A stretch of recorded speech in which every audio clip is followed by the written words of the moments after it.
Part 1 में system का dark exposure था, ईडी क्यों रेड करती है केवल दुबई प्रॉपर्टी के लिए, सीआरएस कैसे ट्रैक करता है ग्लोबल इन्वेस्टर को, और पेनल्टी का कॉस्ट बेनिफिट एनालिसिस, और ये सेकंड पार्ट आपकी शील्ड बनेगा। आज मैं दुबई प्रॉपर्टी के clean legal bank traceable route को स्टेप बाय स्टेप अनलॉक करूंगा। फर्स्टली लीगैलिटी, जो टाइप ऑफ फॉर्म से आती है। Second is what is TCS, TCS कब डिडक्ट होता है, इसका बेनिफिट कैसे कैसे ले सकते हैं। थर्ड इज यूई साइड की पूरी लीगैलिटी, एस्क्रो, उकूड, टाइटल डीड, डीएलडी, ट्रांसफर, ये कैसे काम करता है। थोड़े से मिथ बस्टर, और लास्ट में 60 सेकंड का सेल्फ टेस्ट। जब भी कोई इन्वेस्टमेंट आउट ऑफ इंडिया करना हो, फॉलो दीज स्टेप। ये वीडियो सेव कर लेना, कल को जब आईटी या ईडी के सवाल आए तो ये वीडियो तुम्हारी शील्ड बनेगा। लेट्स ओपन दरवाजा नंबर 2। सबसे पहले व्हाट इज टीसीएस, क्योंकि यही लोगों का कैश फ्लो बिगाड़ता है। TCS is just like TDS, मतलब आप गवर्नमेंट को टैक्स दे रहे हो। फॉरेन रेमिटेंस मतलब ट्रांसफर पे, और बाद में दिया हुआ टैक्स या तो आपको रिफंड के तौर पे मिल जाएगा या आपको पेबल टैक्स में से क्रेडिट के तौर पे मिल जाएगा। और ये टीसीएस की रेट 20% की होती है। जैसे आप 50 लाख दुबई ट्रांसफर कर रहे हो दुबई प्रॉपर्टी के लिए, टीसीएस मान लो 10 लाख, जो 20% बनता है। आपका टोटल डेबिट कैश फ्लो कुछ 60 लाख, और ये 10 लाख का टीसीएस जो गवर्नमेंट को दे दिया जाएगा, और इनकम टैक्स रिटर्न फाइल करने के टाइम पे you will claim as credit over the tax और द क्लेम एज रिफंड। ये एक्स्ट्रा टैक्स नहीं, ये एडवांस कलेक्शन होता है केवल मॉनिटरिंग के लिए। इसमें प्रॉब्लम कैश फ्लो नहीं, लिक्विडिटी है, जो मैनेज किया जा सकता है। कैसे? ट्रांसफर को फेज करो, मतलब पेमेंट डेवलपर के पेमेंट प्लान के हिसाब से करो, नहीं तो टीसीएस देना पड़ेगा। फैमिली लिमिट स्मार्टली प्लान करो for the LRS route. Financial year timing decide करो, इससे टीसीएस का आउटफ्लो खराब नहीं होगा।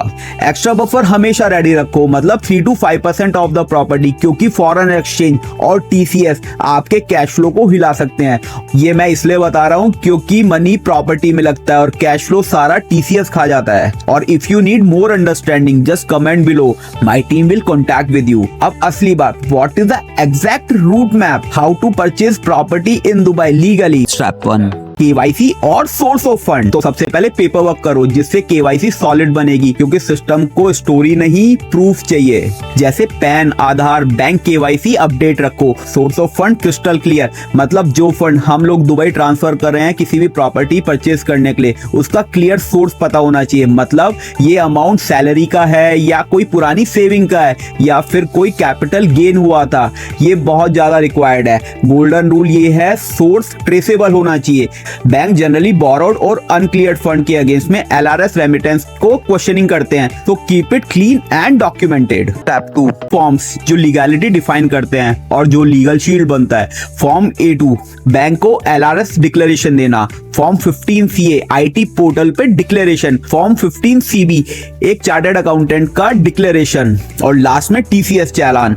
और ये 4 फॉर्म किसी भी फॉरेन रेमिटेंस में बहुत ज्यादा रिक्वायर्ड है, इसलिए लिक्विडिटी प्लान करो जो मैंने इस वीडियो में पहले बताया था, वरना डील बीच में रुक जाएगी। Step 3, remit only via bank, मतलब नो शॉर्टकट्स, नो एक्सक्यूजेस, एक लाइन में शिफ्ट या वायर ट्रांसफर करो। नो कैश, नो हवाला, no bypass, no crypto bridges, no credit card जुगाड़।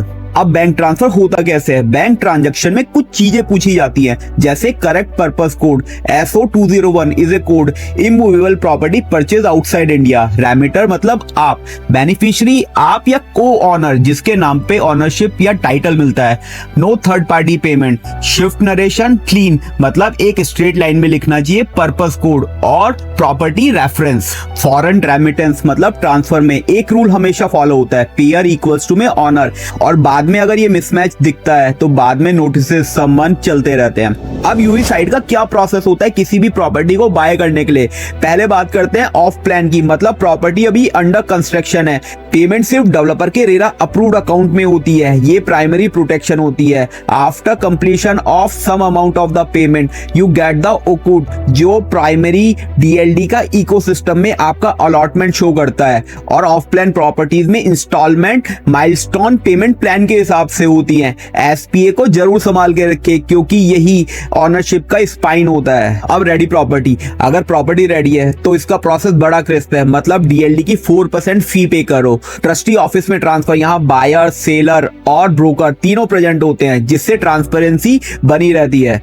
डेवलपर एनओसी लेनी पड़ती है अगर रिक्वायर्ड है, और सबसे इंपॉर्टेंट बात सर्विस चार्ज क्लियरेंस, अगर प्रीवियस ड्यू क्लियर नहीं है तो पहले उसे क्लियर कराओ, नहीं तो ट्रांसफर नहीं होगा। सबसे लास्ट पार्ट, मुल्किया या टाइटल डीड, ये तुम्हारा ऑनरशिप प्रूफ होता है, इसको जरूर लें। और अगर प्रॉपर्टी रेंट पे ले रहे हैं तो रेंट चेक करो रेंटल इंडेक्स के हिसाब से, सब क्लियर। और अब आता है टैक्स ऑप्टिमाइज कैसे करें। आप समझो तुम कौन हो, ROR मतलब रेजिडेंट बट ऑर्डिनरी रेजिडेंट, मतलब तुम इंडिया में रह रहे हो और बहुत सालों से इंडिया में रह रहे हो, और तुमने कोई दुबई में प्रॉपर्टी ली तो तुम्हारी ग्लोबल इनकम टैक्सेबल होगी, मतलब दुबई का रेंट, दुबई से बनने वाला capital gain as per the Indian taxation law. Reporting में फॉरेन एसेट और इनकम सब बताना जरूरी है। अगर आप रेजिडेंट हो, अगर आप नॉन रेजिडेंट हो, मतलब आप इंडिया से बहुत टाइम से बाहर हो, तो आपकी ग्लोबल इनकम पे कोई टैक्स नहीं लगेगा। टैक्स लगेगा जो इंडियन सोर्स्ड इनकम है, मतलब कोई भी ऐसी इनकम जो इंडिया से कमाई गई हो। टैक्स रूल सिंपल है, सिर्फ इंडिया से आने वाली इनकम टैक्सेबल होगी। फॉरेन रेंट यूजुअली इंडिया में नेट टैक्सेबल नहीं होता है, बट रूल्स हमेशा चेक करो।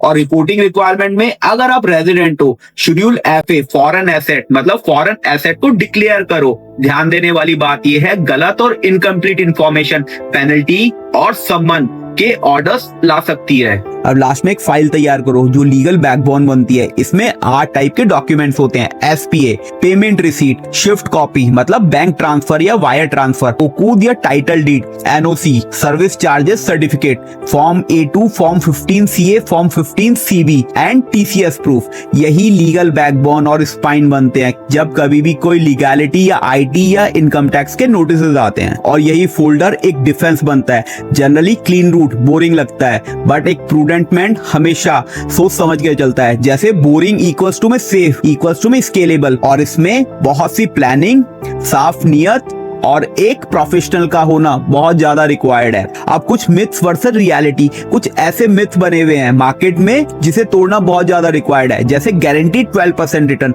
गारंटीड तभी समझें जब लीगल कॉन्ट्रैक्ट एनफोर्सेबल हो, otherwise it's just a sale pitch. Bank की जरूरत नहीं, बैंक ट्रेल एक लीगल बैकबोन बनाती है। विदाउट ट्रेल फ्यूचर में हेडेक होगा, नहीं तो नोटिसेस, पेनल्टी एक्सेट्रा।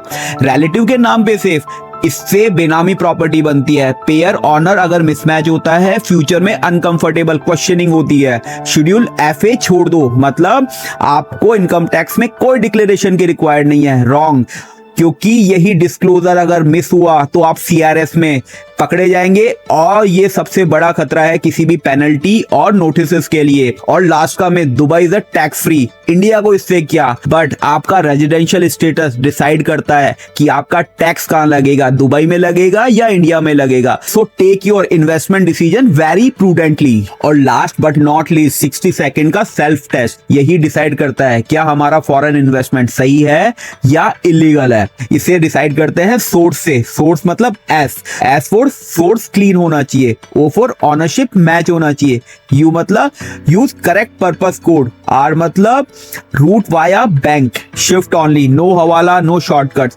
C मतलब compliances form A2, 15CA, 15CB, और E एविडेंस मतलब SPA, रिसीट, ओकूद, टाइटल डीड, मुल्किया। That's it. अगर ये 6 आउट ऑफ 6 है, you are in the safe zone. अगर एक भी मिसिंग है, डील पॉज करो और 60 सेकंड सेल्फ टेस्ट को कंप्लीट करो। पार्ट 2 यहाँ खत्म। और अगर आप चाहते हो आपका फॉरेन इन्वेस्टमेंट रूट 100% लीगल रहे और ऑडिट रेडी रहे, तो save this video part 1 and part 2 और उस दोस्त को भेजो जो फॉरेन इन्वेस्टमेंट कर रहा हो। और मैं हूँ CA आदित्य बंसल और आप देख रहे हैं इको टैक्स फिन।